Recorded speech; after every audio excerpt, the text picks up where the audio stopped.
na barulage. Na meki kopesa imbo talikazu me asiliki. On est à corruption? Toza na Congo. Non, il faut tout bon samboka. Madame, je ne fais que mon travail. Bongo, bokufuta yango na banque. Ça, c'est de la corruption. Je dis non. Vous en avez raison. Mais, monsieur, pourquoi je dois vous payer pour traiter mon dossier dans les délais? Mais c'est de la corruption, monsieur. J'ai dit non. Que faire si vous êtes témoin d'actes de corruption ou si vous êtes victime de tentatives de corruption? Rendez-vous directement à l'adresse suivante. Votre témoignage sera traité de manière rapide et confidentielle. Ensemble, renversons les chiffres et changeons les statistiques de notre pays. Instaurons une nouvelle culture de l'intégrité. Ceci est une initiative de l'APLC. Bonjour, madame. Ah, mon boulot, bakangi taxi na barulage. Na meki kopesa imbo talikazu me asiliki. On est à corruption? Toza na Congo. Non, il faut tout bon samboka. Madame, je ne fais que mon travail. Bongo, bokufuta yango na banque. Ça, c'est de la corruption. Je dis non. Vous en avez raison. Mais, monsieur, pourquoi je dois vous payer pour traiter mon dossier dans les délais? Mais c'est de la corruption, monsieur. J'ai dit non. Que faire si vous êtes témoin d'actes de corruption ou si vous êtes victime de tentatives de corruption? Rendez-vous directement à l'adresse suivante. Votre témoignage sera traité de manière rapide et confidentielle. Ensemble, renversons les chiffres et changeons les statistiques de notre pays. Instaurons une nouvelle culture de l'intégrité. Ceci est une initiative de l'APLC. Bonjour, madame. Ah, mon boulot, bakangi taxi na barulage. Na meki kopesa imbo talikazu me asiliki. On est à corruption? Toza na Congo. Non, il faut tout bon samboka. Madame, je ne fais que mon travail. Bongo, bokufuta yango na banque. Ça, c'est de la corruption. Je dis non. Vous en avez raison. Mais, monsieur, pourquoi je dois vous payer pour traiter mon dossier dans les délais? Mais c'est de la corruption, monsieur. J'ai dit non. Que faire si vous êtes témoin d'actes de corruption ou si vous êtes victime de tentatives de corruption? Rendez-vous directement à l'adresse suivante. Votre témoignage sera traité de manière rapide et confidentielle. Ensemble, renversons les chiffres et changeons les statistiques de notre pays. Instaurons une nouvelle culture de l'intégrité. Ceci est une initiative. Voilà, mesdames, messieurs, bonjour, bienvenue à ce nouveau numéro de la semaine. Nous sommes vendredi 9 juin, alors nous voici pour vous servir. Nous avions été là tout au long de la semaine pour vous servir avec des questions notamment politiques et religieuses. Et nous revenons encore aujourd'hui pour vous servir, comme vous le savez, au centre s'est donné cet engagement, ces devoirs de toujours servir les Congos, servir le peuple en général, et dans des questions politiques, servir le peuple en général, mais également dans les questions religieuses, vous à se dire, comme vous le savez, il est bien que le pays soit aussi géré politiquement, mais aussi spirituellement, parce que sans Dieu, nous ne pouvons rien. Voilà pourquoi nous sommes là pour vous servir. Bonjour et bienvenue une fois de plus. Je vous salue de partout où vous nous suivez. Vous nous suivez également sur YouTube, au Centre TV.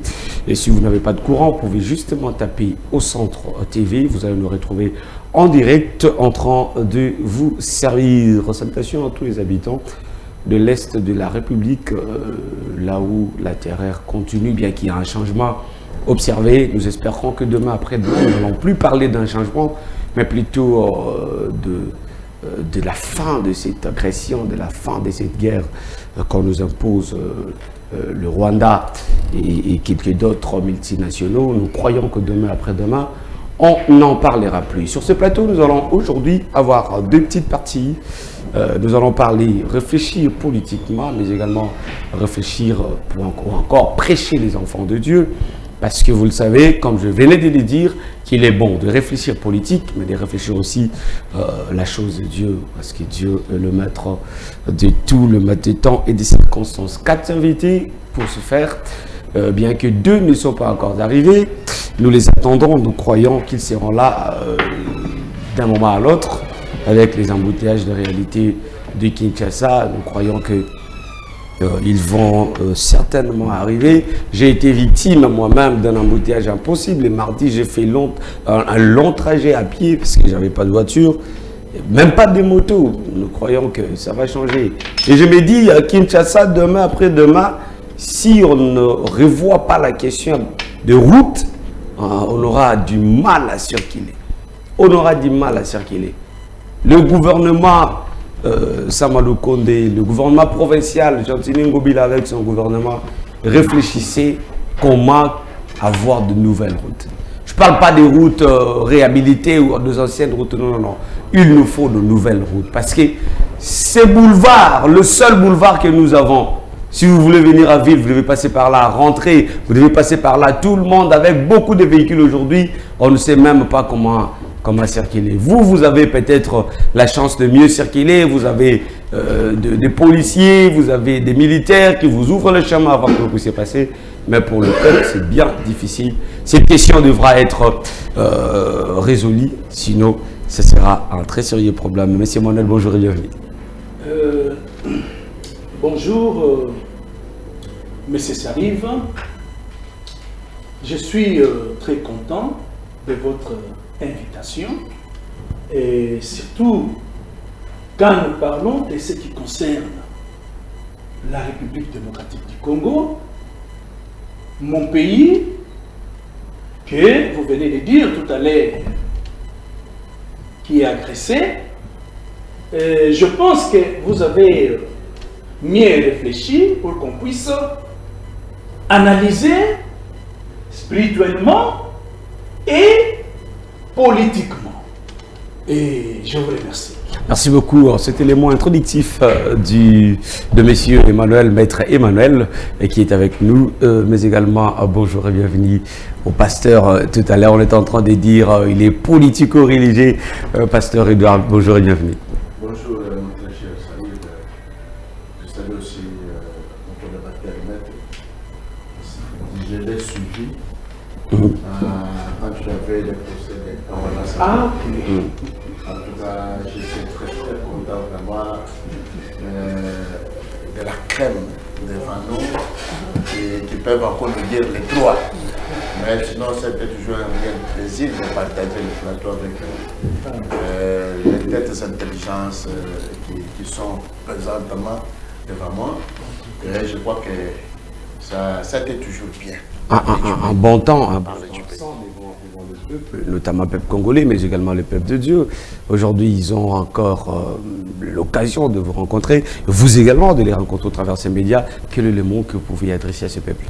En tout cas, un lueur d'espoir, parce que cette fois-ci, Dieu nous a fait grâce d'avoir à la tête de ce pays un homme fils du pays qui est déterminé de développer son pays, qui est déterminé de donner le meilleur de lui-même à ce peuple meurtri de tous les régimes précédents.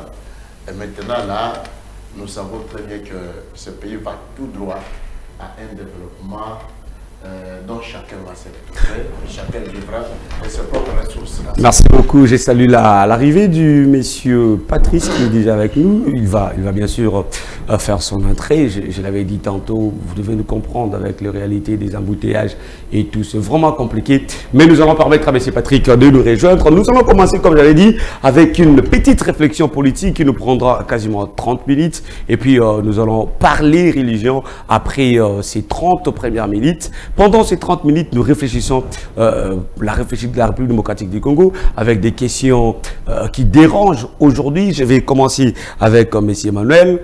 Monsieur Emmanuel, vous êtes bien sûr du pouvoir, vous soutenez le pouvoir. Lorsque vous regardez la République démocratique aujourd'hui, vous regardez la vie sociale du peuple, vous regardez la souffrance, la misère, la réalité de notre pays.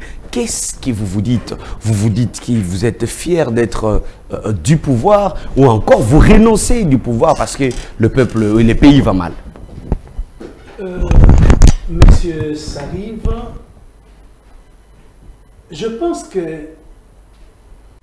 autrefois, puisque si vous voulez savoir comment va le pays actuellement, il faut nécessairement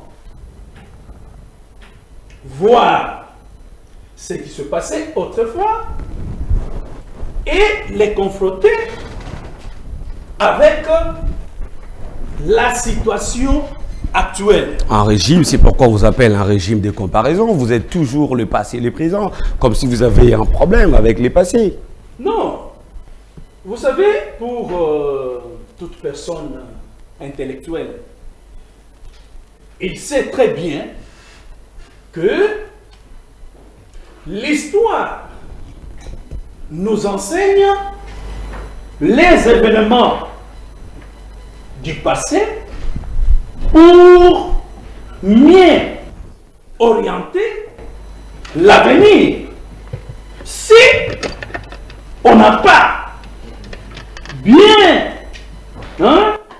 regardé, jeté un coup d'œil à ce qui se passait autrefois, je pense que non, ça sera très difficile pour raisonner de ce qui concerne l'avenir. Alors, nous pensons que, moi je vous avais dit autrefois, que ces pays, nous allons imposer les changements. Par la voie de la dictature, c'est ce que l'opposition dit, imposer les changements, mais quand on regarde ce que vous faites, apparemment, vous êtes tombé directement dans la dictature.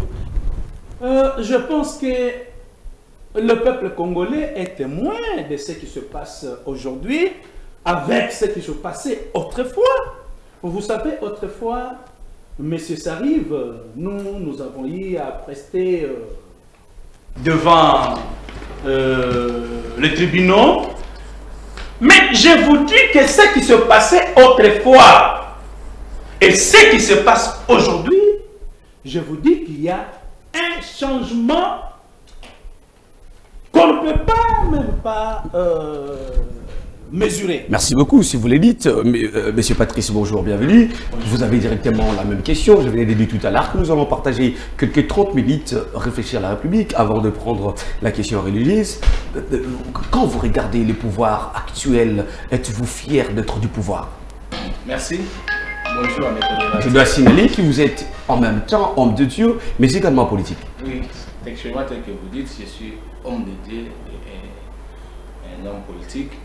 Tel que vous dites là, si à la lecture de ce qui se passe aujourd'hui, même si mon aîné, Maître Kananga vient de le dire, vous avez refusé de comparer, mais il faut comparer pour mieux construire. Quand on fait la comparaison, ça permet d'améliorer ou soit de ne plus faire ce qui s'est passé hier. C'est ça, c'est que même quand on voulait construire l'avenir, on a d'abord comparé ce qu'on a fait hier pour permettre qu'on puisse améliorer le présent et que le futur soit bon. Au regard de l'actualité du jour, le pays et le pouvoir de Félix Antoine Tshilombo, que je salue en passant, c'est quelque chose de bon. Vous allez vous rendre compte qu'avec l'arrestation de M. Salomon Idi Kalonda, les situations... Une arrestation, j'allais bien sûr y arriver, une arrestation qui est jugée par l'opposition, une arrestation arbitraire. De quelle manière vous l'avez arrêté? Certainement, mais si vous... J'aime quand même votre métier en tant que journaliste, vous pouvez faire des investigations. Imaginez qu'on arrête M. Salomon Idi les 30. Mais l'acte, les faits, l'événement a eu lieu le 20. Le 20 juin, le 20 mai, le jour du marche. Ça veut dire que les services de renseignement militaire actuels n'est pas un service qui agit avec brutalité. On se pose la question si ce n'est pas la chasse. Parce que si ce n'est pas la chasse, quand je dis la chasse, je vous amène quelque part. Je vous amène quelque part. Parce que si c'était la chasse, le même jour, le 20, comme c'était déjà constaté dans les images, on pouvait arrêter M. Salomon Idi. Mais comme notre service de renseignement militaire a eu son temps d'étudier pour ne pas mettre sa main sur l'innocent, arrivé les 30 à la réponse, on dit on met la main sur M. Salomon Idi. Il y a maintenant les gens qui parlent, c'était l'acharnement politique. Maintenant, imaginez que ce qui était l'acharnement politique, quand les renseignements militaires démontrent les 4 griefs sur M. Salomon Idi Kalonda, voici des tweets. de M. Matata Ponyo, sénateur, au Premier ministre honorable, il dit quoi? Que l'arme appartenait à mon garde du corps. Ah oui, j'ai lu ça. Tu vois? Et cette arme a été perdue quand? Le 25 mai. Et il a insisté que l'arme lui avait été donnée légalement. Il n'y a pas de problème. Légalement, mais perdu le 25 mai. Monsieur Moïse Katumbi, dites aussi la même chose. Mais alors, si vous avez un garde du corps, monsieur Matata Ponyo, c'est un professeur d'université. C'est un sénateur. Il est dans la chambre, dans cette chambre-là, nous appelons la chambre des sages. Alors, écoutez un sage dont son garde du corps perd l'arme, mais il dit il n'est pas déclarer ça au service spécial pour démontrer qu'il y a mon garde du corps qui a perdu l'arme. Écoutez, c'est pas vous donner mon idée. Et on trouve que cette arme-là est dans les mains de M. Salomon Idi. Salomon Idi qui est un civil et qui n'est pas militaire. Or, le jour du marche, le 20, il y a un point de presse que M. Matata Ponyo, ils ont animé ensemble. Il a dit ceci, que les militaires, les policiers, c'est pourquoi on a ramassé les débris. Ça, c'est dans les points de presse. Alors, la question que je pose à M. Matata Ponyo, à quel moment il a ramassé les débris des munitions, des balles que les policiers ont tirées? Il a ramassé ça où et à quel moment? Merci. C'est pendant que son policier avait perdu l'arme. Alors, merci les policiers. Les policiers qui perdent l'arme les 20, les 25, mais Salomon Idi Kalombe était trouvé avec l'arme les 20. Vous ne voyez pas que nous avons des policiers. Et l'opposition que merci beaucoup. Et même merci beaucoup, monsieur Patrice, merci beaucoup. Ça veut dire que les Congos, vous voyez là devant vos écrans monsieur Salomon qui est arrêté. Il y a encore des messages, hein? S'il vous plaît, soyons calmes. Monsieur Edouard, pasteur Edouard, vous avez la parole. Quand vous regardez la République aujourd'hui, vous vous dites ça va ou quelque chose ne marche pas. Non, moi je dirais que le pays va tout droit à un développement sans précédent. Tout droit. Tout droit à un développement. Et vous en êtes conscient et fier. Très, très, très fier de ça, parce qu'il faut comprendre l'essence d'une république. La république, c'est notre vouloir vivre ensemble. Et notre manière de nous partager équitablement nos ressources. Et aujourd'hui, depuis l'avènement de l'UDPS au pouvoir, et vous êtes en train de voir que nous sommes en train de nous battre pour nous partager équitablement nos ressources que nous avons. J'en viens pour vous mettre devant les yeux du peuple et que pendant tous ces temps, avant que l'UDPS arrive au pouvoir, nos enfants n'étaient pas sur le système scolaire, n'étaient pas sur le chemin de l'école. Du moment que nous avons l'article 43 de la Constitution qui a décrété dans notre pays la gratuité de l'enseignement à la base. Que Kabila avait commencé progressivement. Elle n'avait pas commencé, nous n'avons pas vu dans ce pays Kabila commencer avec la gratuité de l'enseignement. C'était une république de bourgeois, les gens qui faisaient scolariser leurs enfants par rapport à leur fortune dans de bonnes écoles, dans de meilleures écoles, mais pendant que la République, c'est notre vouloir vivre ensemble, c'est-à-dire que nous devons vivre dans cette équitabilité-là des choses. Donc qu'ils soient riches, qu'ils soient pauvres, mais tout le monde doit être sur le même pied d'égalité. Et vous avez vu qu'à l'avènement de l'UDPS, le président de la République a décrété la gratuité de l'enseignement à la base et nous avons retrouvé plus de 5 millions d'enfants sur le système scolaire. Et aujourd'hui, les parents qui étaient démunis, qui n'avaient pas comment faire nourrir les enfants et aussi les faire étudier, ils ont retrouvé les enfants sur les bancs de l'école. Maintenant, ça facilite à tout parent d'économiser, d'épargner quelque chose qui peut préparer pour l'avenir de ses enfants. Et vous allez voir que c'est dans ce pays que nous avons trouvé un enseignant avec un salaire que je ne peux même pas citer parce que ça fait la honte.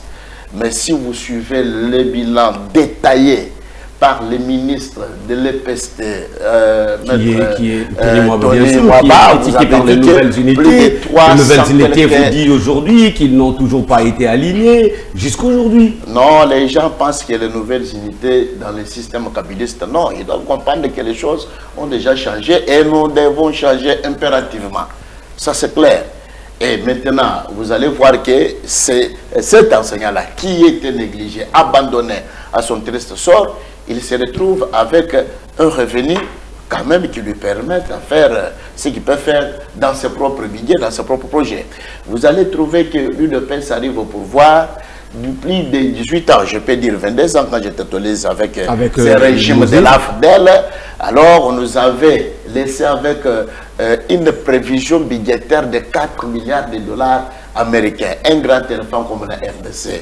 Mais 4 ans tout simplement, ça suffisait pour que Félix Antoine Tshisekedi Tshilombo, à cette discipline financière qu'il a imposée, et vous avez vu que nous sommes en train déjà de naviguer des prévisions budgétaires à 15 milliards pour dire que tout va se retrouver. Vous avez vu qu'il y a eu l'argent du trésor public. Mais concrètement, il y a eu l'argent du trésor public, les contrats dits de siècle, dont le régime précédent je vais y arriver. En tout cas, je vais y arriver. Ça, je vais y arriver. C'est une des questions, une des grandes questions de ces quelques minutes politiques, partageant politique. Monsieur Serge, vous avez la parole. Quand vous regardez la République aujourd'hui, les Congo, qu'est-ce que vous dites? Vous êtes fier de ces régimes, de cette manière de gérer les pays, ou encore vous comprenez que c'est un désastre? Bon, merci, cher compatriote Serif. Ici, je vous appelle cher compatriote. Hein. Parce que vous-même, vous avez voulu politiser les plateaux.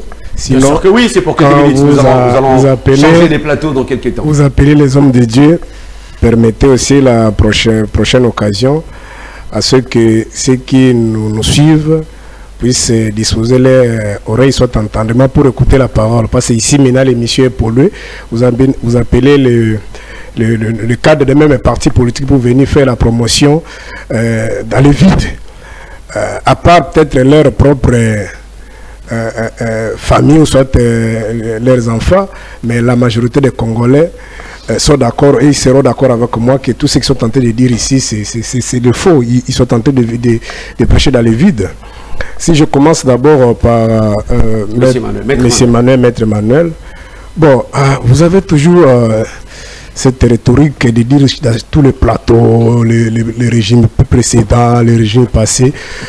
Mais à ce que si ma mémoire ne me trahit pas, lorsqu'on parle de pouvoir, le gouvernement a comme rôle, notamment, c'est de corriger les erreurs du passé.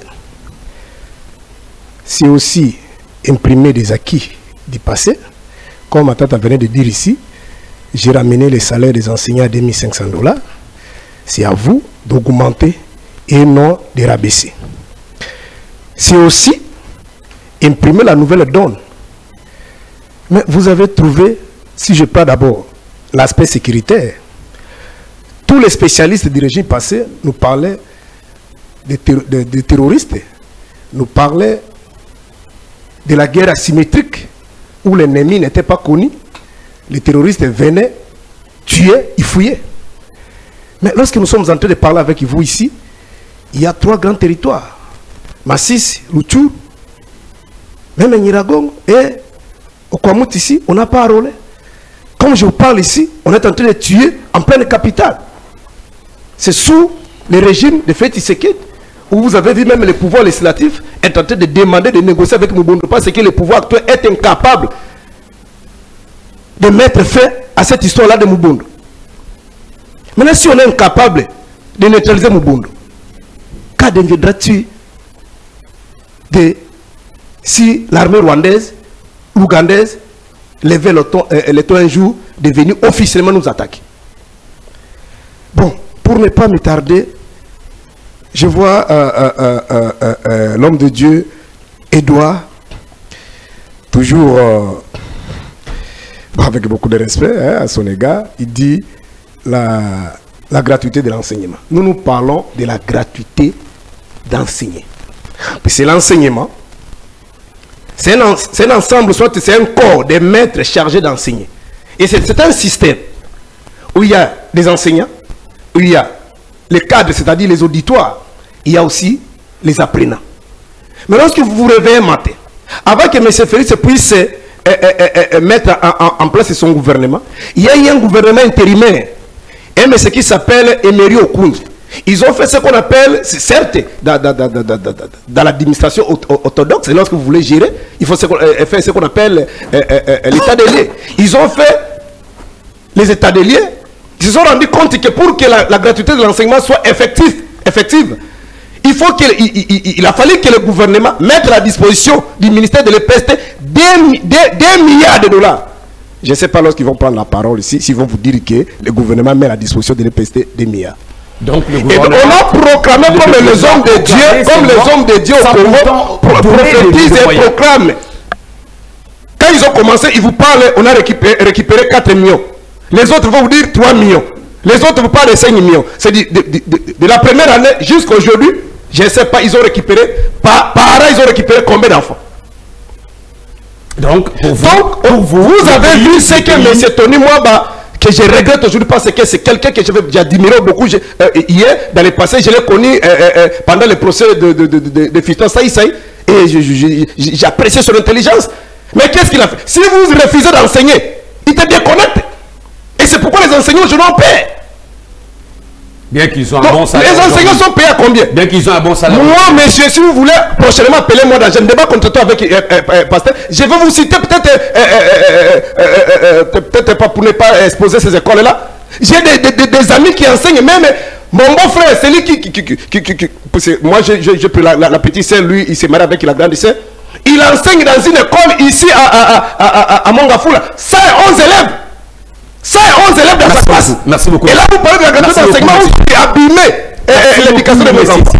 Donc, l'échec de notre compatriote Félix est un échec cuisant. Et ce qu'ils sont en train de faire ici, que lui parle là, ça s'appelle en politique un essai. Et les ballons d'essai, c'est juste pour intimider et salir. Merci beaucoup. C'est-à-dire aujourd'hui, s'ils pensent que parler de Kagame, les gens européens. Mais qui nous a mené Kagame ici? Merci beaucoup. Merci beaucoup. Nous allons prendre une autre question. Nous allons prendre une autre question. Monsieur. La deuxième et la dernière question politique, bien sûr, sur ces plateaux. Nous avons vu tous ensemble, Félix Tshisekedi, effectuer un voyage vers la Chine pour revisiter les contrats chinois. Mais la question, on se pose la question, pourquoi revisiter les contrats chinois aujourd'hui? Est-ce que le gouvernement ou encore le Kinshasa, quand je dis Kinshasa, c'est-à-dire Félix à la tête, est-ce que Félix Tshisekedi avec son gouvernement ont tourné le dos vers les États-Unis, vers l'Europe, pour aller vers la Chine? Qu'est-ce qui se passe et pourquoi maintenant là? Vous avez la parole. C'est la diversion.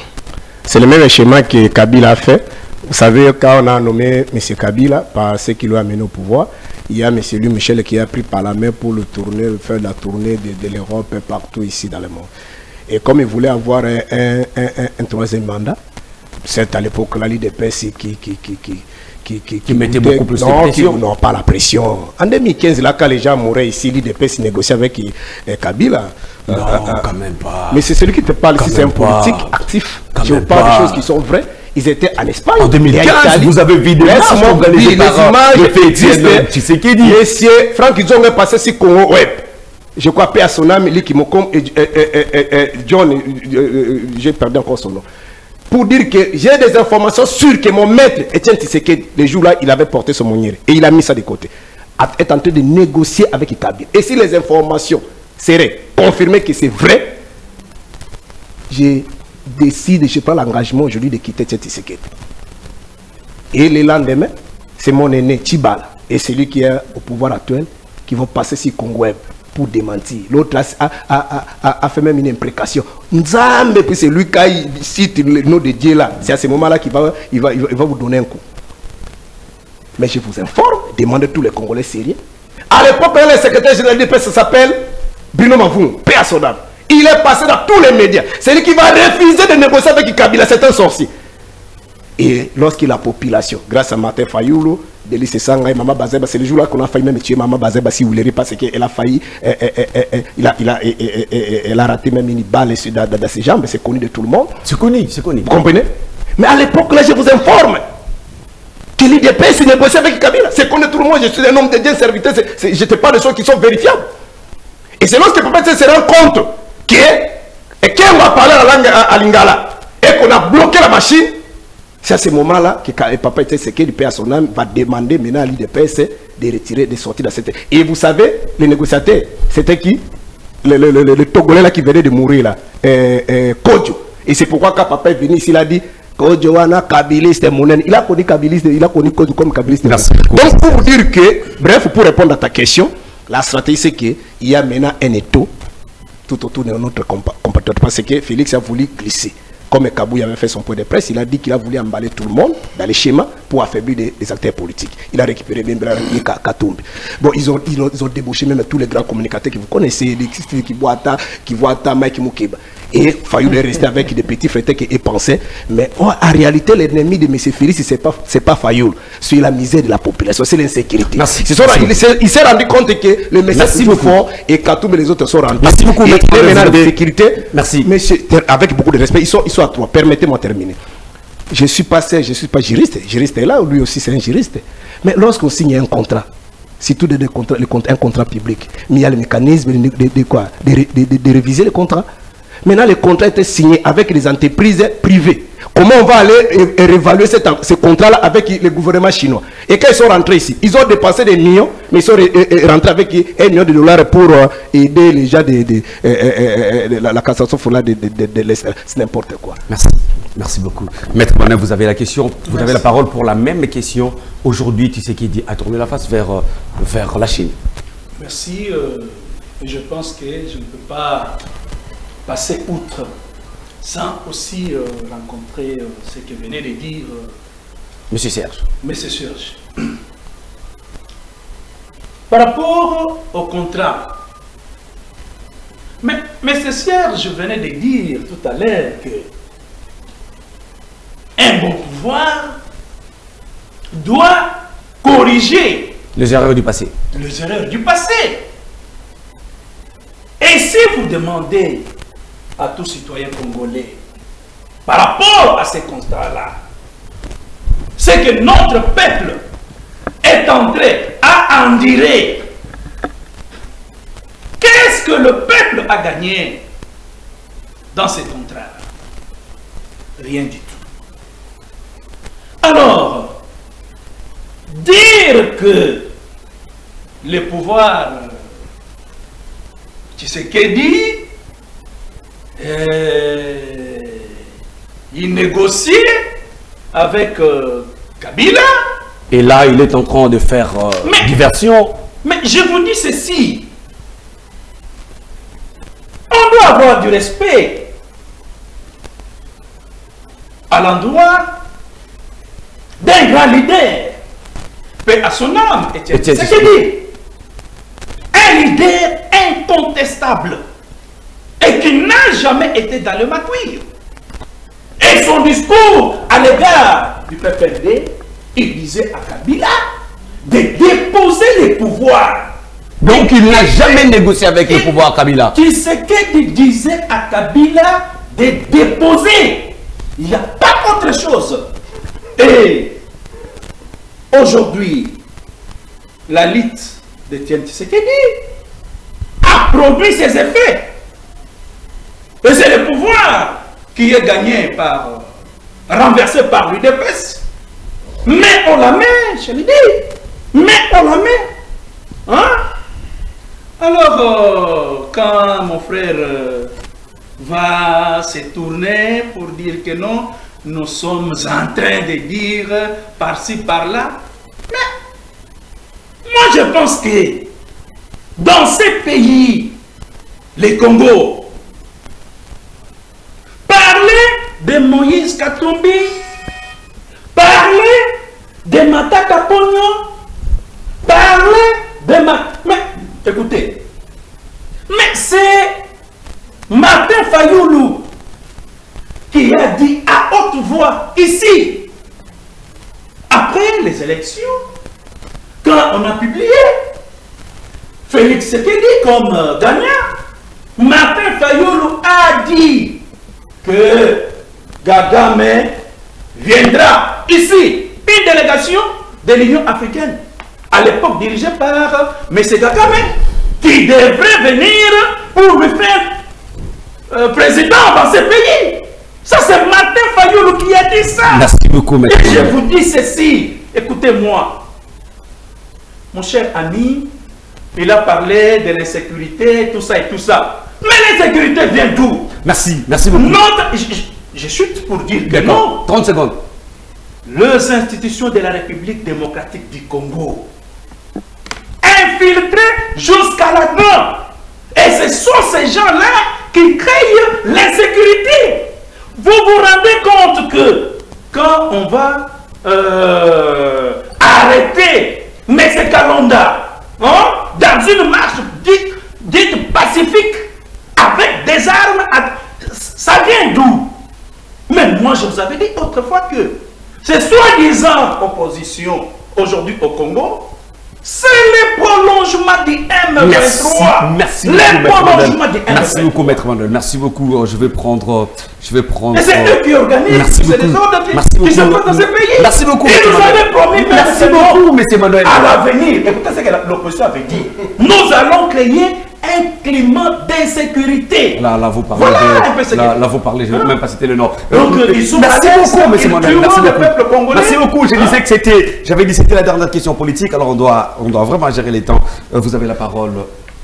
Pourquoi aujourd'hui tourner la face vers la Chine?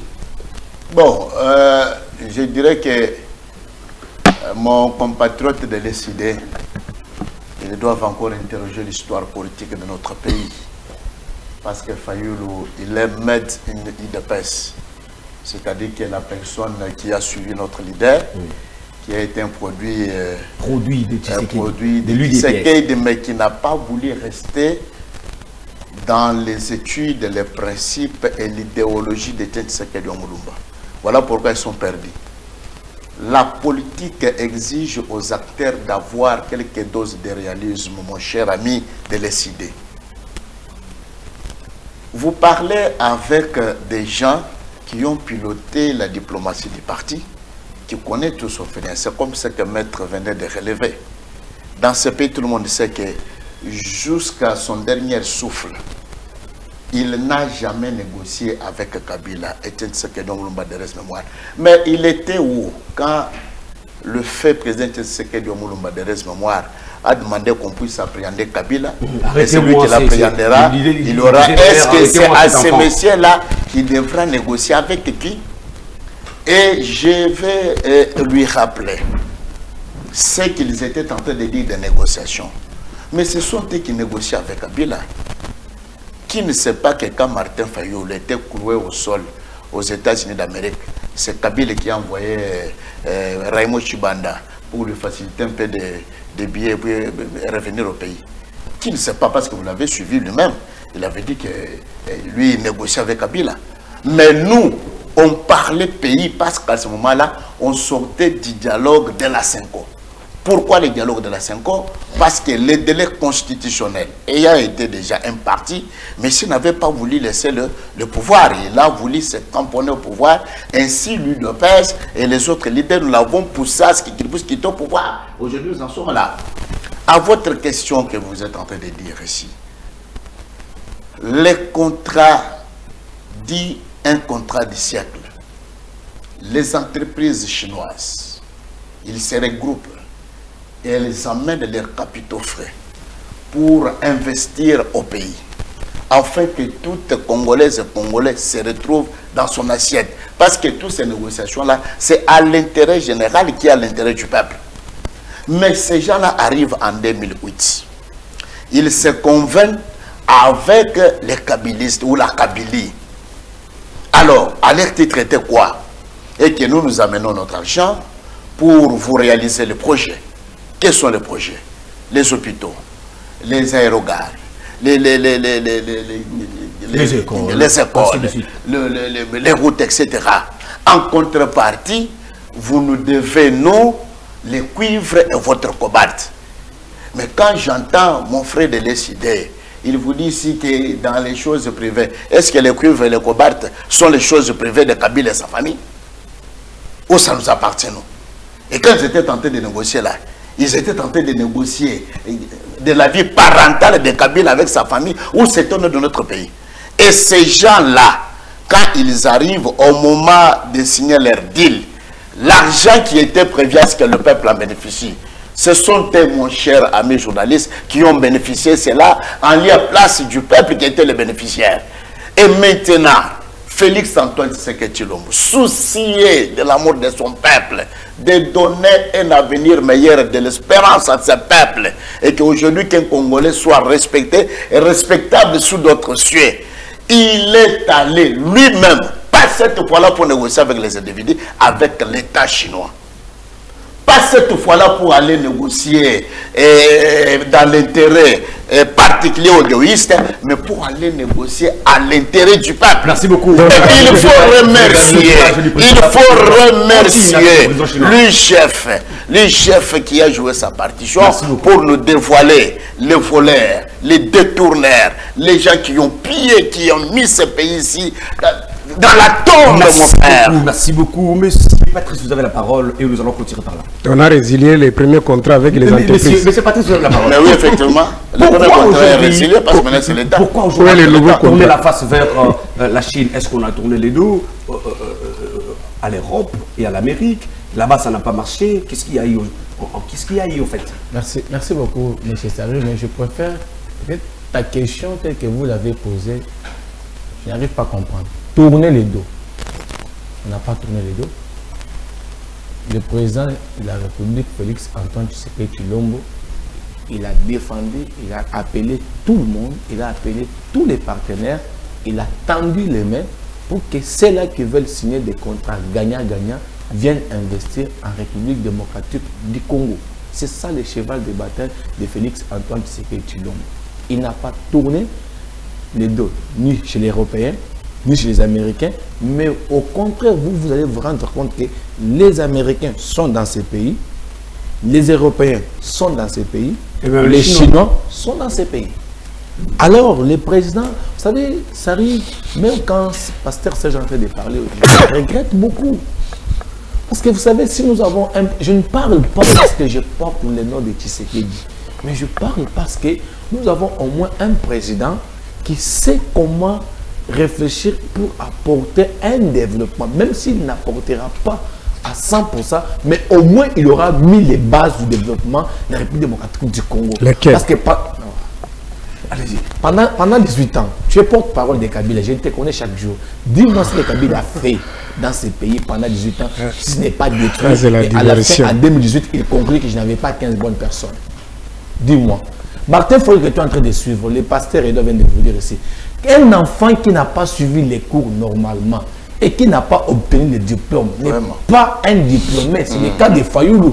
Il n'a pas terminé dans l'école d'Etienne Tshisekedi Mulumba. Il est sorti juste pour commencer à danser dans le stade de Sainte-Thérèse. C'est ce que lui a appris. Nous connaissons que c'est une danseuse. Il est là, impliqué dans ces problèmes de il a fait des marches avec des Wangachou soudés pour tuer la population. Attends aussi son tour, il est là. Parce que quand tu es en train de parler des problèmes de l'insécurité, n'est-ce pas vous, avec Lamouka et Adolphe Mouzito, vous avez dit que nous allons semer l'insécurité dans ces pays afin que les investisseurs ne puissent pas venir. Vous pensez que nous avons oublié? Est-ce que nos mémoires oublient ce que Adolphe vous a dit? Mais il est de Lamouka avec vous. Qu'est-ce que vous n'avez pas fait dans ces pays? Foyle que tu es en train de suivre, c'est un traître, il a trahi en Genève. Vous pensez que Foyle sera un président dans ces pays? Vous vous trompez. Et vous, et Fayulu, et Katumbi, et les autres. Merci beaucoup.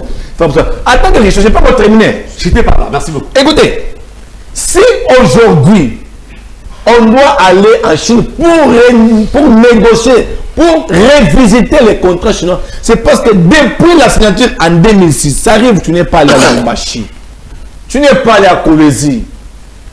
Kolwezi à l'époque, il n'y avait pas des trous en des ordres, des cobalt. Moi, je suis à Lombashi en 2011. Ça arrive au Mukendi. Par jour, il y a plus ou moins 500 tracts avec les 14 qui doivent quitter vers la Zambie. Par jour, 500 tracts. Et dans ces tracts, il y a Akuna Matata, il y a Muzuri San, de M. Moïse Katumbi, avec son entreprise MCK. Vous savez combien de cobalt Combien de cuivres les Chinois ont exploité? Mais va voir en contrepartie. Je dis bien, prenez les caméramans, allez-y à Kolwezi, allez-y à Kipushi, allez-y à Likasi, allez-y à Lubumbashi. Observez ces villes ici. Moi, je suis à Likasi. Kamatandela, il y a des minéraux. Mais regarde les enfants qui sont aux environs de cette carré minière qu'on appelle Kamatandela. Regarde leur vie. Regarde les constructions. Merci beaucoup. Merci beaucoup. Aujourd'hui, Niger vient. Moïse et Kangaïou. Merci beaucoup. Attends d'abord. Merci beaucoup. Moïse et Kangaïou. L'argent qui était prévu pour construire des routes. Dis-moi les contrats chinois depuis 2006 jusqu'à 12 ans. Merci beaucoup. Dis-moi les résultats. Mais c'est pas tout. Merci beaucoup. Au moins les résultats que je connais, mais ça arrive 1 minute. Je n'ai pas terminé. Les autres ont pris 3 minutes. Moi, je suis encore dans 2 minutes. Non, vous avez déjà pris 3 minutes. Je suis en train de voir. 3 minutes. Mais ça arrive. Quand vous observez ici avec ces contrats signés, dis-moi, à part l'hôpital cinquantenaire, qui jusqu'aujourd'hui, on ne connaît pas si ça appartient à l'État. Combien des hôpitaux les contrats sont signés? Merci beaucoup, M. Patrice. Alors disons merci. Merci beaucoup à Félix Antoine Tshilombo qui prend le courage de revisiter ces contrats chinois parce que les minéraux. Merci beaucoup. Merci beaucoup. Et une autre chose. S'il vous plaît, M. Patrice, s'il vous plaît. S'il vous plaît, l'Union européenne. Parce que l'Union européenne, c'est un financier du Rwanda. Il a financé l'armée rwandaise pour que l'armée rwandaise puisse nous faire la guerre. S'il vous plaît, monsieur Patrice, s'il vous plaît. S'il vous plaît. Soyez tolérant. Tu es pasteur, soyez tolérant. S'il vous plaît, je vous prends la parole. Je vais lui donner la matière. Parce qu'il n'en avait pas. Il a la matière. Il n'en avait pas. Il a la matière. Je vous retire la parole. Oh, j'avais dit réfléchissons en République, et bien voilà là où nous sommes. Comprenez, lorsque nous pensons le Congo, on a beaucoup de choses à dire parce que nous voulons que ces pays aillent de l'avant. Nous voulons que ces pays changent. Nous avons besoin d'un vrai et un véritable changement. C'était une première partie politique et nous allons prendre la deuxième partie. Ça sera après une petite transition qu'on va nous proposer la rédaction, plutôt la régie. Vous allez m'excuser parce que je ne veux pas vous redonner la parole pour rétorquer encore. Non, mais moi les 30 secondes avec, au nom de Dieu, au nom de l'amour, parce que les plateaux déséquilibrés, ils sont à 3, ils parlent la même chose. On doit prendre la deuxième partie. Sinon, la population qui vous... on doit prendre la deuxième même ceux qui vous suivent ne seront pas gentils. Vous avez 30 secondes. Rapidement, 30 secondes. L'homme de Dieu, je sais que vous avez un esprit tempérant. Et soyez vous avez 30 secondes. Il y a le brebis qui nous suivent. Il faut corriger des... Bon, ce que moi j'ai entendu ici, surtout chez mon ami chez Tshisekedi, c'est juste la diversion, la démagogie. Il parle de choses que moi, ni tête ni que je n'ai rien compris ce qu'il est tenté de dire. Bon, laisse-moi d'abord dire quelque chose d'important. Il dit ceci. Et Tshisekedi n'a jamais négocié avec Kabila. Maintenant, Kapika, Badibanga, Oli Lunga, la liste est non exhaustive. Ils sont arrivés avec Kabila comment? Il y a une image qui existe. Permettez-moi, vous m'avez dit 30 secondes. De débauchement. Ils ont été débauchés. Il y a une image qui existe où M. Tshisekedi dit s'adresse aux policiers. C'était d'abord à Lingala. Soit dans Lingui, on peut pouvoir, comme le premier ministre Kabila a proposé l'image ici, il ne faut pas venir dire des choses. L'image existe. Nega a proposé un appel à le premier ministre. Il ne peut pas poser l'eau pété. C'est Félix. Dans les termes que vous dites. Yes, Soubassia. Mais proposer ce qu'on fait, on vient pour ça, c'est 30 secondes. Il doit l'homme de Dieu, permettez-moi. Monsieur Kodjo a négocié avec Papa et Tshisekedi avant la venue de Senko était venu pour... Mais si vous ne pas déranger, demandez tout le Congolais sérieux. Le dossier de Senko est venu en 2016. Ils ne sont pas venus négocier. Lorsque les Badi Bangé et les autres sont allés à l'Union africaine. Vous comprenez? Kodjo, après l'émission, vous dérangez l'émission, vous avez l'émission. Après, si triomphal, le modérateur à triomphal s'appelle Olengankoy. Il a dit que Kodjo Kabiliste Mounen, avant même qu'on commence les assises de la CEMO, allez vérifier ton information. Non, mais parce qu'il avait vraiment négocié. J'allais démettre, parce que Papa Tshisekedi a commencé à négocier avec des Rwandais avant même 96. Et je vais te donner des dates. Quand la Fidèle venait ici, Papa Tshisekedi a envoyé la délégation ici pour raconter. C'est les Rwandais qui avaient besoin de l'appui de Tshisekedi. Mais c'est s'il vous plaît. Vous savez les Rwandais. Sous la puissance de Tshisekedi. Vous n'avez pas l'histoire. S'il vous plaît. Organisez notre débat. Un débat politique avec nous. Je serai obligé de prendre une transition. Non, mais là, vous allez nous donner 30 secondes de publicité. Non, mais parce que vous allez nous donner les 30 secondes de publicité. Permettez-moi d'évoluer, s'il vous plaît. Non, mais parce que nous devons rétablir la vérité. Bien sûr que oui, mais attendez, on va vous donner même les 30 secondes. Attendez, s'il vous plaît. Attendez, s'il vous plaît. Attendez, s'il vous plaît. Ouf. Mais c'est arrivé une minute. Non, ici on n'a que des 30 secondes. Mais c'est moi les 30 secondes. 30 secondes. Je me répète à ce que je venais de dire. Les leaders maximaux respectés dans le monde entier disaient à Kabila de déposer le pouvoir. Comme cela avait créé un problème, les Africains ont dit de venir jouer la médiation. Merci, parce que vous avez. Mais et ça fait quoi? Négocier avec les Non, négocier c'est quoi? Merci, c'était 30 secondes.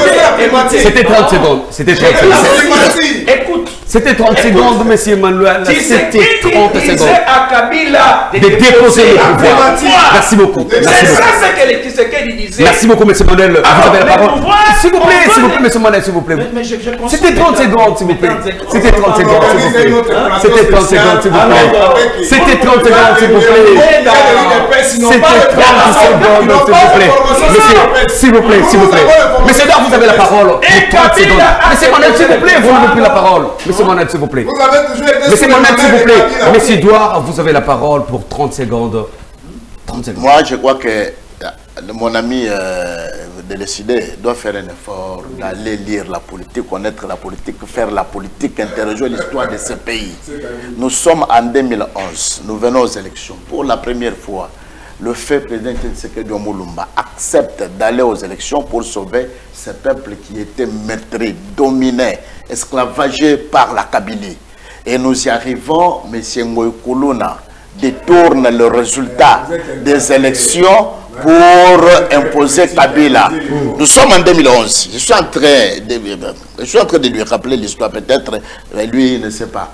Alors, Papa Tshisekedi Omulumba, au sorti des résultats des élections de 2011, et Kengo Mulunda avait fait ce manigance à la Katangaise pour imposer Kabila, nous avons dit, ça c'est Papa Etienne, moi je dois gérer et je dois chercher l'impérium. Or la personne qui cherchait l'impérium, pouvait-il négocier avec la personne qui avait volé les résultats? Ça c'est un DD. Nous laissons Kabila continuer. On arrive en 2016, au terme de son mandat. Et le mandat termine. Fait Etienne Tshisekedi Omulumba demande maintenant que le pays doit être ingouvernable parce qu'on était déjà au-delà des délais constitutionnels. Nous nous sommes bâtis, c'est là où que les organisations ont compris que pour que ce pays ne puisse pas vivre, le fait et le sang par rapport à la détermination des combattants de l'UDPS, ils ont envoyé M. Edem Kodjo, c'était pour venir négocier pour les élections et non pour négocier en particulier avec Kabila et Tshisekedi. Et d'ailleurs, pour votre information, lui-même est en train de répéter cela, la personne qui avait refusé la négociation de M. Edem Kodjo, qui était Tshisekedi Omulumba, c'est lui qui est en train de rappeler ça. Kabila c'est un homme sérieux. C'est un secrétaire de Kabila c'est un homme sérieux, crédible. Il y a une deuxième partie que nous devons entamer. Monsieur Patrice, vous avez la parole. Il faut interroger l'histoire. Il a arrêté s'il vous plaît, monsieur Serge, s'il vous plaît. On vous avait dit que nous devons être s'il vous plaît. C'est ça. Allez-y, monsieur Patrice. Bon. Pour respecter vos 30 secondes, parce que le débat qui revient après, c'est un débat chrétien. Le pastorat, je dois respecter mes 30 secondes que vous me donnez pour que je reste libre de parole. Papa Serge, vous devez savoir que ici sur ce plateau, même si tu peux terminer et descendre, faites des recherches, montre-moi dans les dialogues. Ce sont des communautés africaines qui sont venues pour nous faciliter, pour qu'il n'y ait pas la guerre. Dans cette facilitation-là, montre-moi les mandats que l'UDPS a donné à Bruno Tshibala, à Sami Wadi Banga, pour dire que non, il est le ticket pour qu'il soit le premier ministre dans ces négociations en tant que candidat IDPS. Si on est pasteur. Après Félix a dit que c'est lui. Moi j'ai parlé avec Moubake, monsieur, dans sa maison. On est pasteur, on est scientifique et on est politique. Pour quelqu'un puisse avoir un mandat, on doit l'écrire. Montre-moi, demande à Sami Badi Bangui là-bas, je vous montre un mandat que non, on lui avait donné. Qui allait nommer Etienne Tshisekedi dans le poste de CESA? Qui allait nommer et donner de l'argent? C'est pas Kabila. Je demande à la régie de nous donner une petite transition, nous allons prendre la deuxième partie.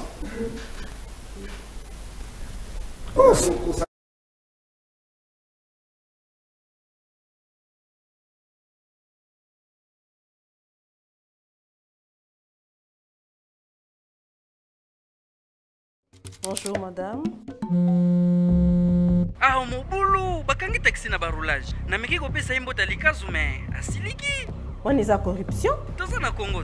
Non, il faut tout bon samboka. Madame, je ne fais que mon travail. Mbongo, bokufuta yango na banque. Ça, c'est de la corruption. Je dis non. Vous en avez raison. Mais monsieur, pourquoi je dois vous payer pour traiter mon dossier dans les délais? Mais c'est de la corruption, monsieur. J'ai dit non. Que faire si vous êtes témoin d'actes de corruption ou si vous êtes victime de tentatives de corruption? Rendez-vous directement à l'adresse suivante. Votre témoignage sera traité de manière rapide et confidentielle. Ensemble, renversons les chiffres et changeons les statistiques de notre pays. Instaurons une nouvelle culture de l'intégrité. Ceci est une initiative de l'APLC.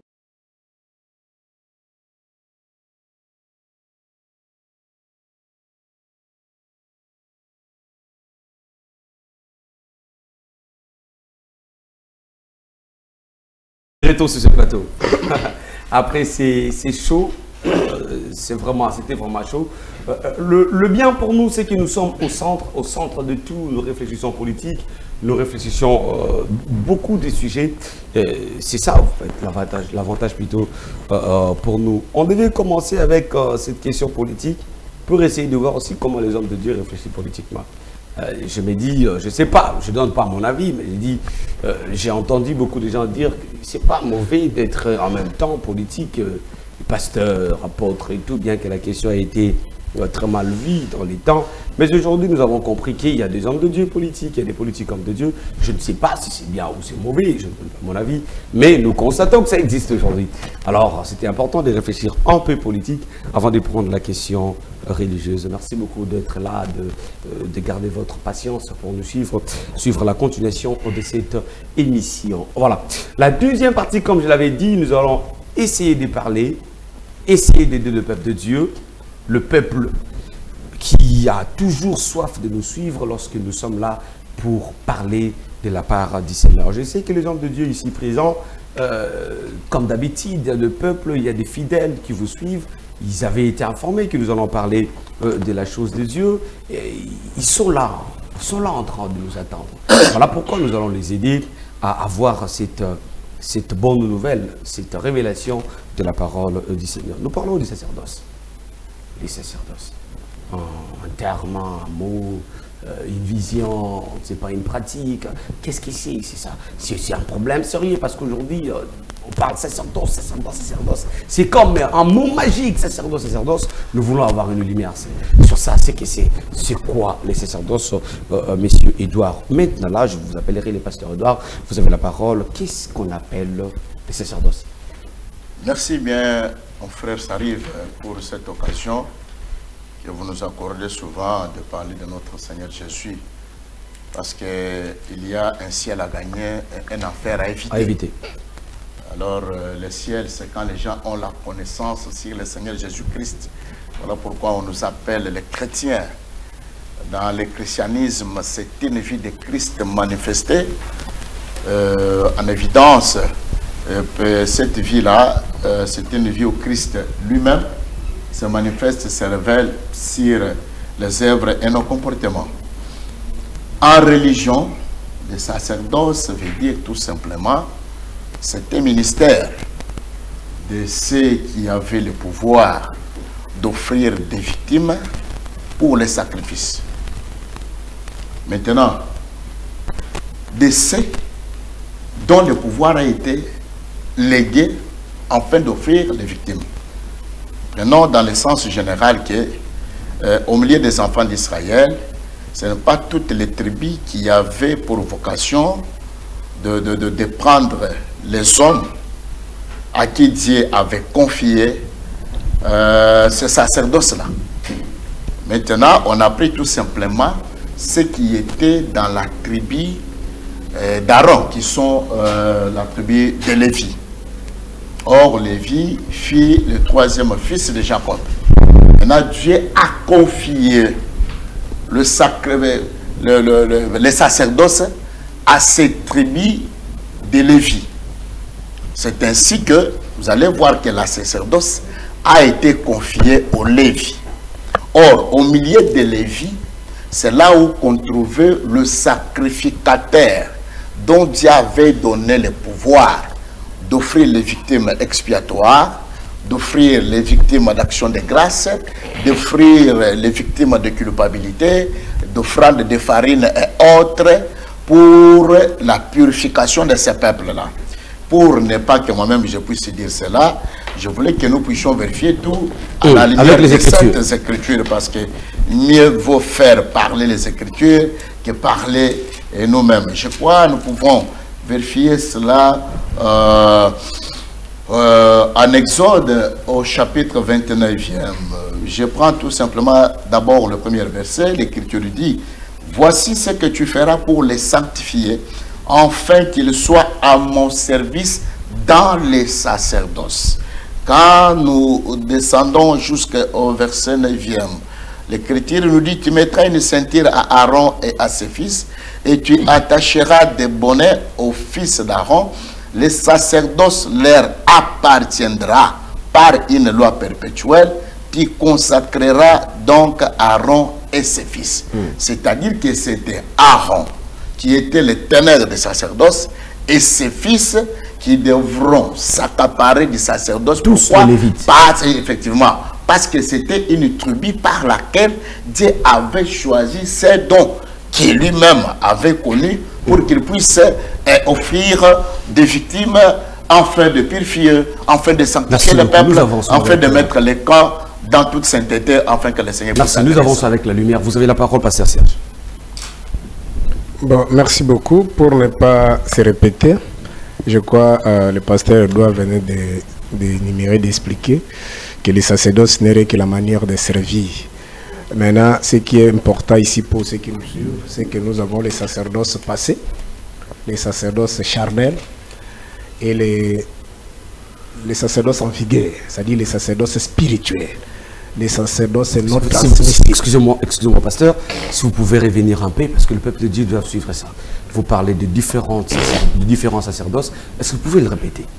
C'est-à-dire, dans le passé, quand Dieu fait sortir les enfants d'Israël hors de l'Égypte, Dieu, il est esprit, il ne peut pas travailler comme ça.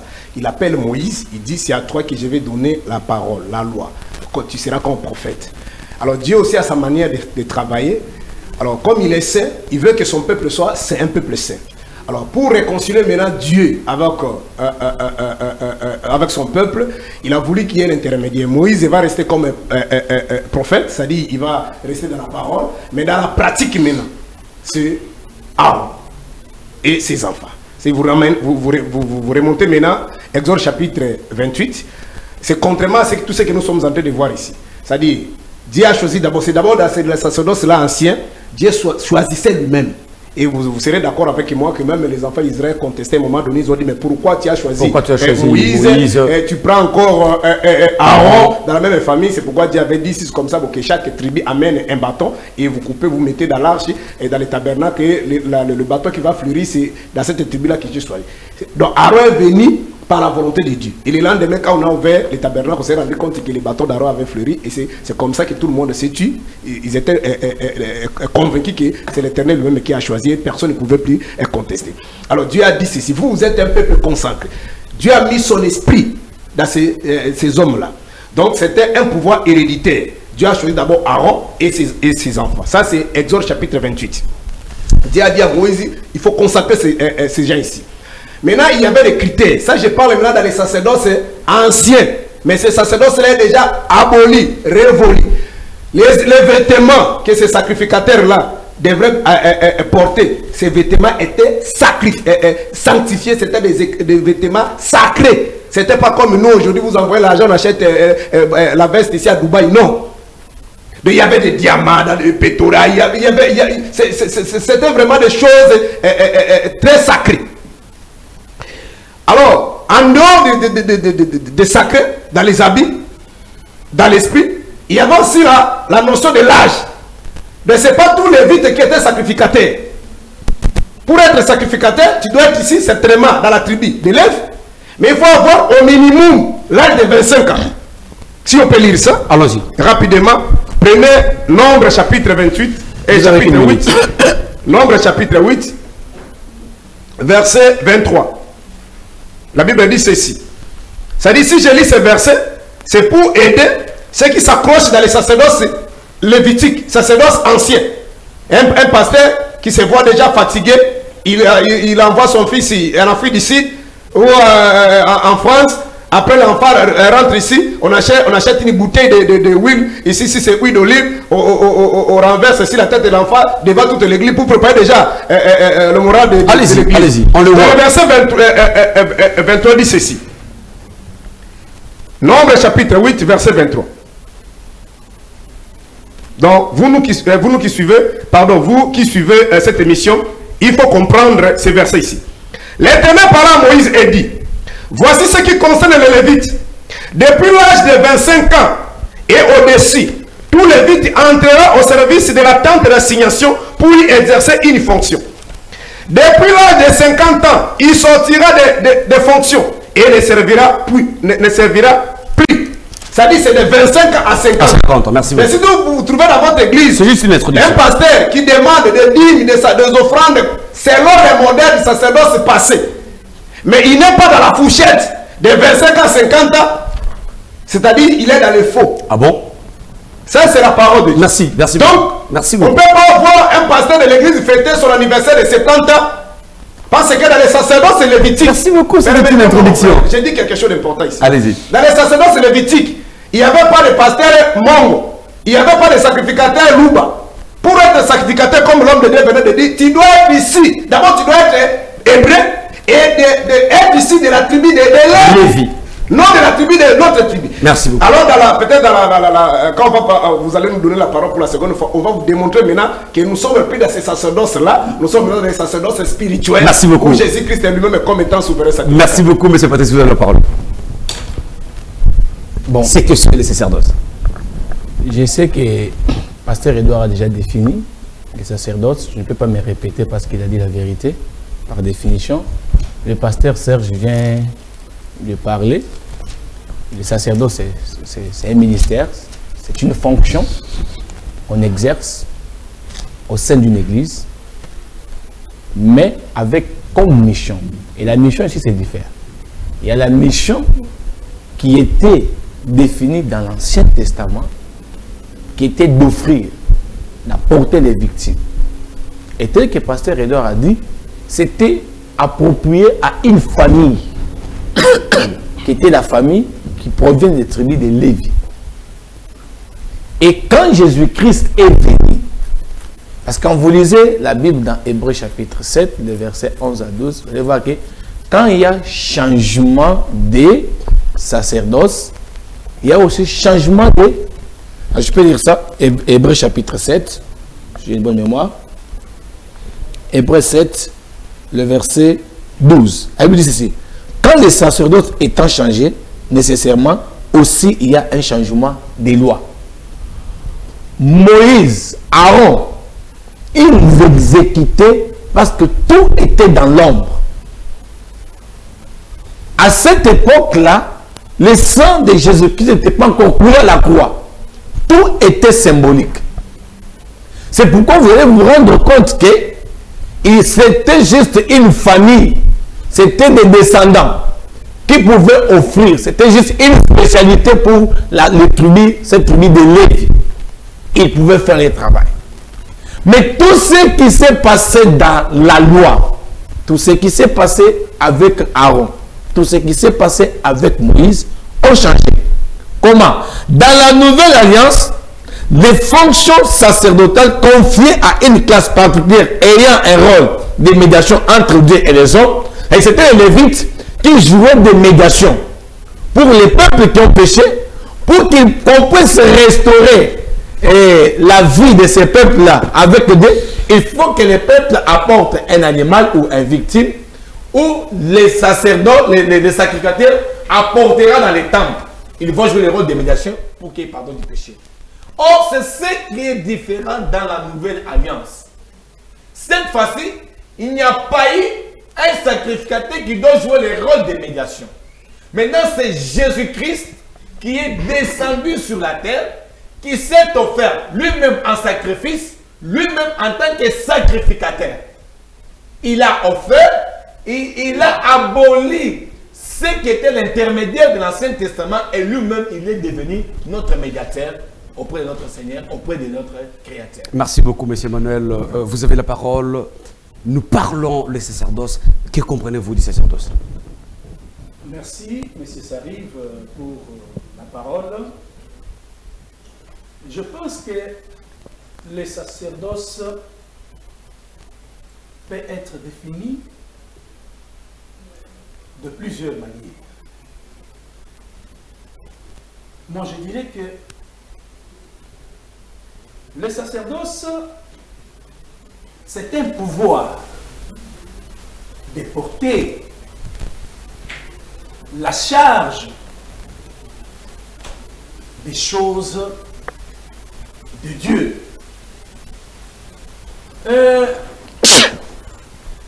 Je voulais épingler une chose par rapport à ce que l'Ancien Testament nous révèle, que là je voudrais un peu parler pour compléter un peu le pasteur Serge. Oui, Serge qui a donné l'âge de 25 à 50 ans. Bon, je pense que non.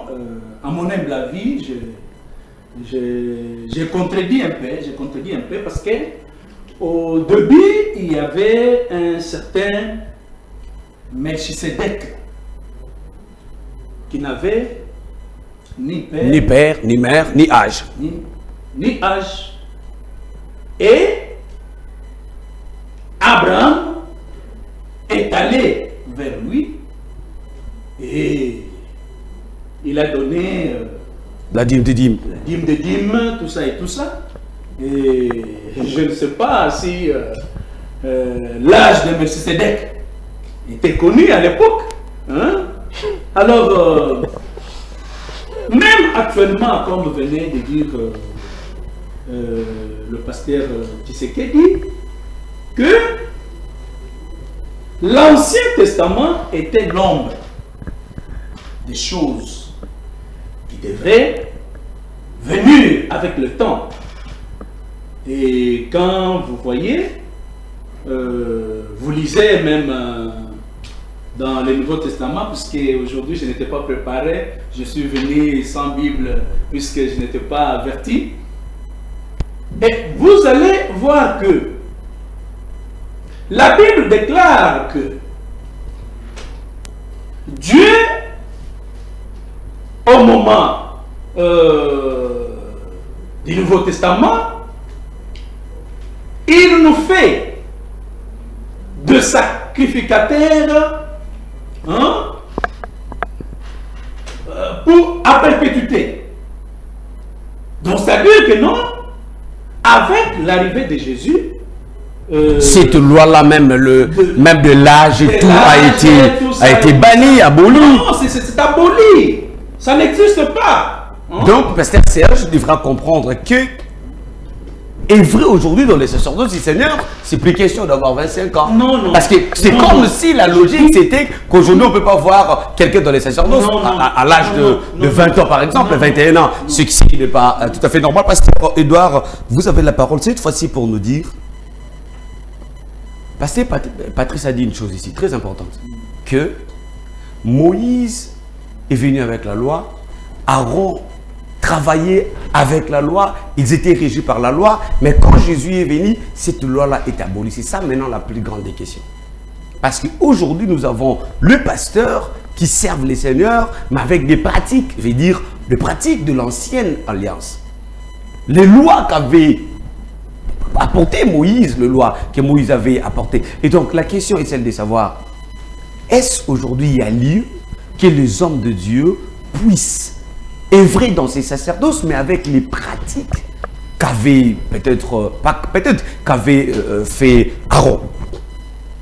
Je suis homme de Dieu aujourd'hui, je travaille dans les sacerdoces, mais avec les pratiques qu'avait Aaron dans les sacerdoces anciens. Bon, moi je pense que nous devons nous en tenir dans le sujet. Dans le sujet. Si nous voulons faire la balade de tous les sujets ramassés en pêle-mêle, on ne se situera pas et on ne situera pas le peuple de Dieu.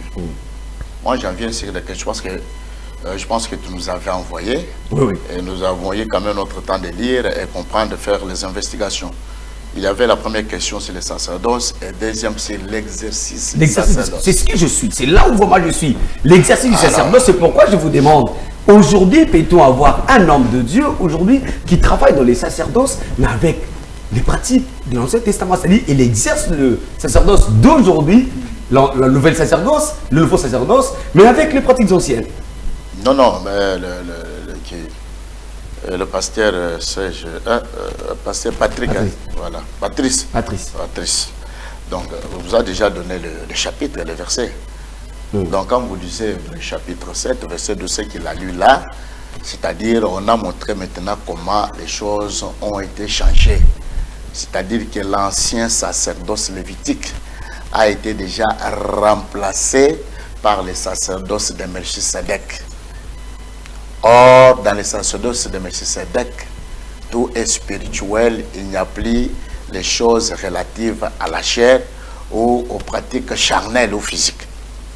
Parce que celui-là, quand on fait cette dichotomie-là, on dit que Aaron est entré dans ce sacerdoce-là sans serment. Melchisedec est entré avec serment. Il a géré. Il a dit, tu es sacrificateur pour toujours, selon l'ordre de Melchisedec. Donc là-bas, tout est spiritualisé. Il n'y a plus de choses relatives, notamment les ablutions, notamment sacrifier les victimes, voilà, ou bien porter les étoffes, ou bien les adoptions. Non, mais oui, effectivement, parce que d'ailleurs, quand vous lisez bien la pensée de l'apôtre Paul auprès de nos frères d'auprès, il est en train de leur dire que du moment que le sacerdoce a été changé, il y a eu d'office le changement de la loi. Mais lorsque nous sommes dans les nouveaux sacerdoces, la Bible parle aussi de l'huile d'onction, par exemple. Non, dans la nouvelle alliance ici, dans cette alliance ou dans les sacerdoces de Melchisedec, on n'a pas plus parlé de l'huile d'onction à la manière physique. Parce que les gens font tellement beaucoup de confusion. Je prends, par exemple, quand l'apôtre Jacques parle sur la personne qui est malade, qui peut s'approcher auprès des anciens, sur lui.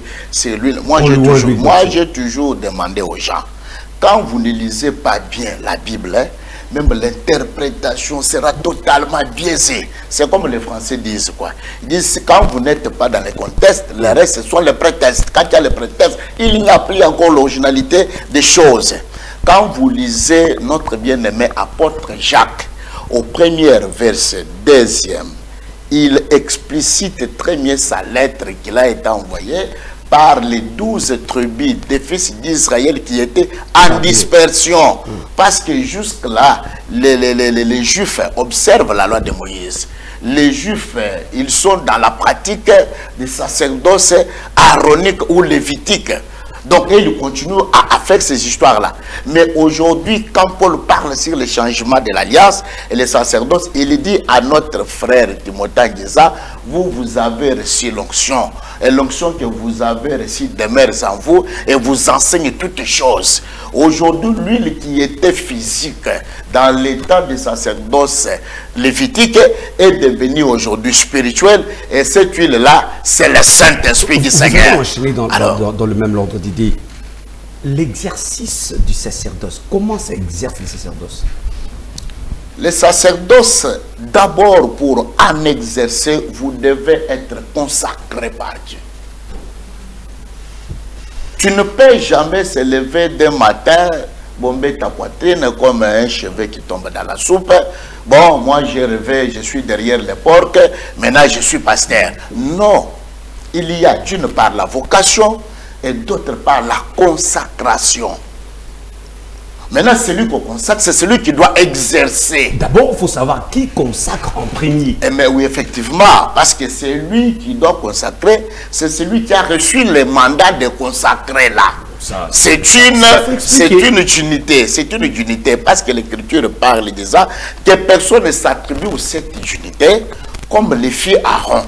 Or, qui a donné à Aaron la unité d'être un souverain sacrificateur dans son sacerdoce? C'est Dieu lui-même. Maintenant, toi aussi, qui s'élève pour consacrer les autres, tu dois être appelé par Dieu et la mission confiée par Dieu lui-même. Et à ce moment-là, quand tu as le mandat divin, quand tu as la mission que Dieu t'a octroyée, tu peux aussi ordonner aux autres d'exercer les fonctions sacerdotales.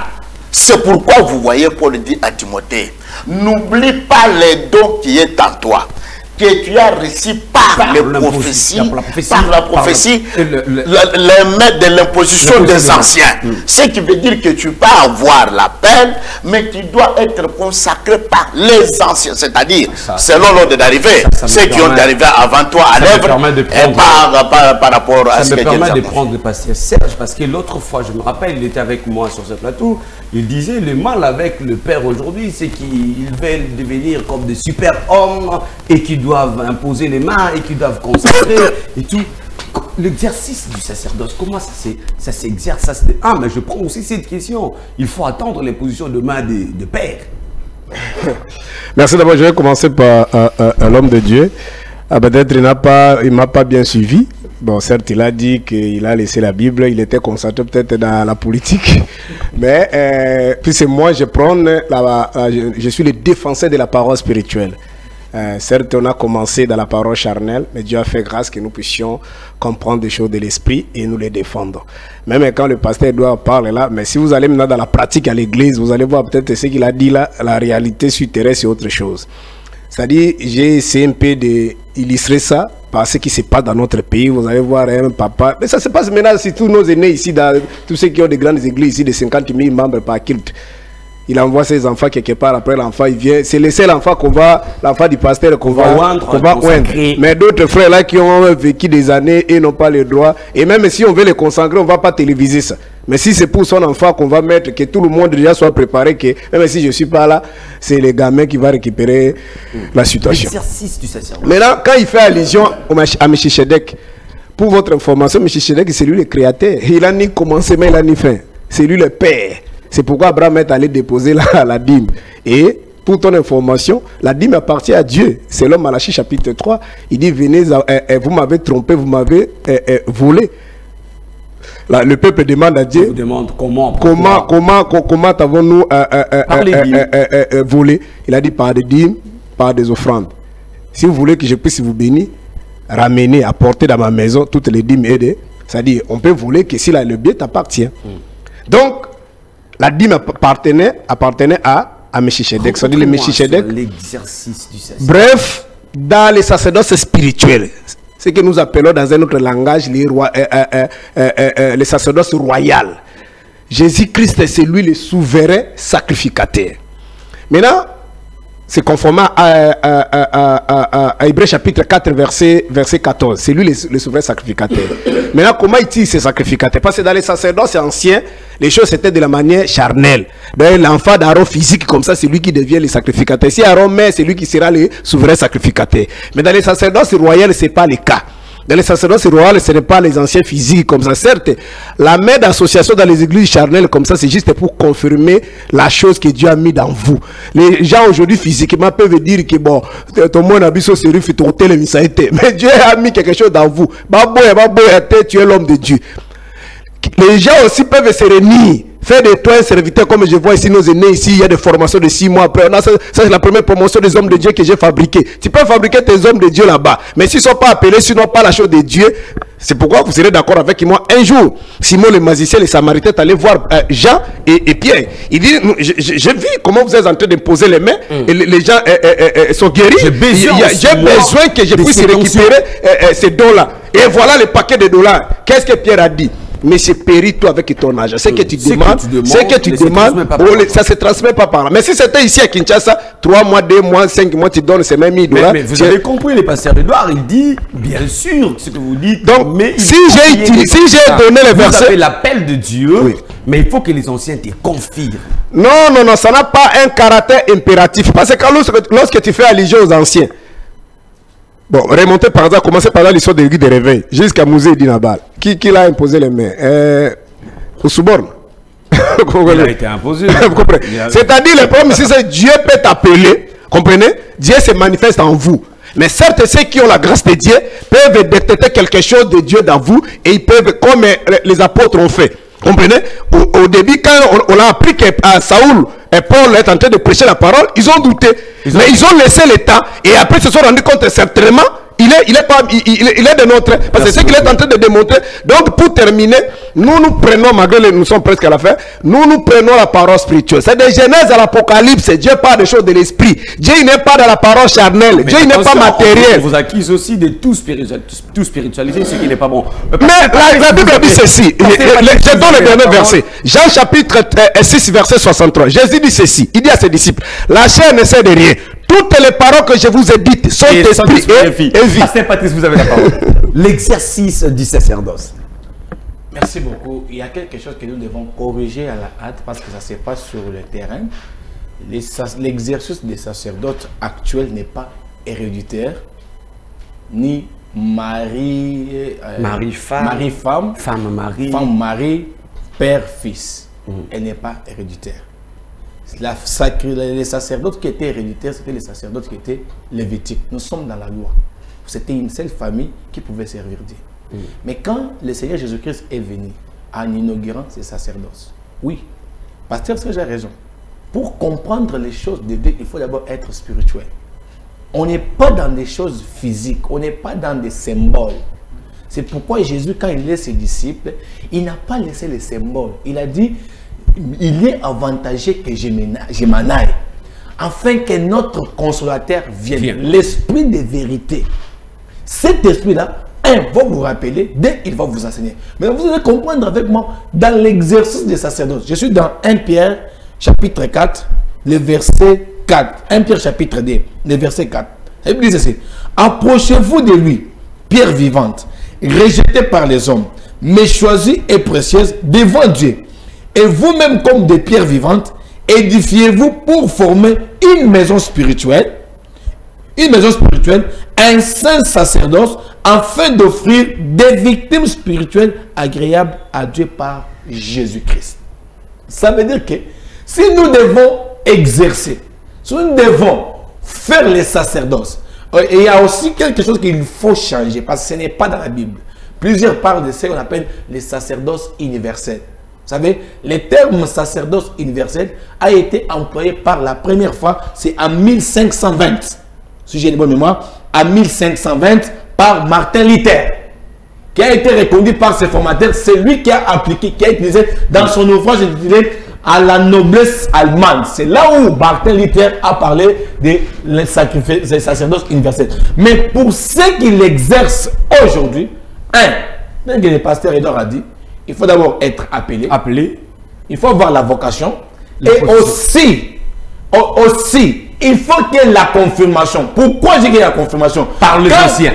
Écoutez, quand Jésus-Christ rencontre Paul de Tarse dans le chemin de Damas, il pouvait finir la mission avec lui. Il pouvait finir la mission avec lui. Mais il lui a recommandé chez Ananias. Quand il termine chez Ananias, on parle maintenant dans Galates chapitre 4, la Bible dit l'apôtre Paul est rentré pour voir ceux qui ont commencé l'œuvre. Vous savez, aujourd'hui, les épîtres de Paul sont... Patrice, merci une minute, une 30 secondes. Merci les beaucoup. épîtres de Paul sont reconnus parce que Paul est rentré voir ceux qui ont commencé. Merci beaucoup, merci beaucoup. Là, vous rencontrez encore Pasteur Serge et qui est en train de vous dire que ce n'est pas impératif qu'il y ait une position de masse, qu'il faut rentrer obligatoirement vers les pairs. C'est ça la question. Vous allez nous excuser, nous sommes arrivés à la fin. On a eu beaucoup de minutes à la première partie parce que vous avez été très chaud et je crois que nous devons nous arrêter là, bien que je vais donner 30 secondes, la régie va me permettre, 30 secondes à Messieurs Emmanuel pour clôturer. Merci beaucoup. C'était encore juste pour, je ne sais pas, je peux dire corriger ou bien recadrer. Dieu, au commencement, a toujours utilisé ce qui est physique. Hein? Et ce qui est, et après, il a utilisé ce qui est spirituel.